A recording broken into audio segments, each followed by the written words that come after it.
GHQ का अरशद शरीफ के कत्ल की तफसीली तहकीकात के लिए हुकूमत को खत, कोई न कोई जवाब बनाकर इदारे पर इल्ज़ाम तराशी की जाती है। DGISPR का रद्द-ए-अमल, इल्ज़ामात लगाने वालों के खिलाफ कानूनी कार्रवाई की इस्तदा भी कर दी। हुकूमत का भी मामले की अदालती तहकीकात का फैसला, वज़ीर-ए-आज़म का हक़ाइक़ सबके सामने लाने का अज़्म।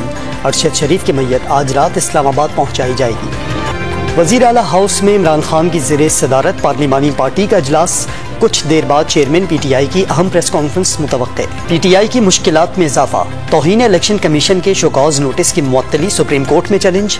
लाहौर हाई कोर्ट ने हुक्म कलअदम करार दिया था, इलेक्शन कमीशन ने इमरान खान। इंसदादे दहशतगर्दी अदालत ने PTI MNA साले मोहम्मद की जमानत मंजूर कर ली।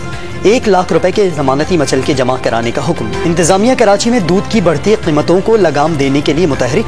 कमिश्नर कराची ने दूध की कीमत 170 रुपए फी लीटर मुकर्रर कर दी। डेयरी फार्मर्स ने अहकामात मुस्तरद कर दिए।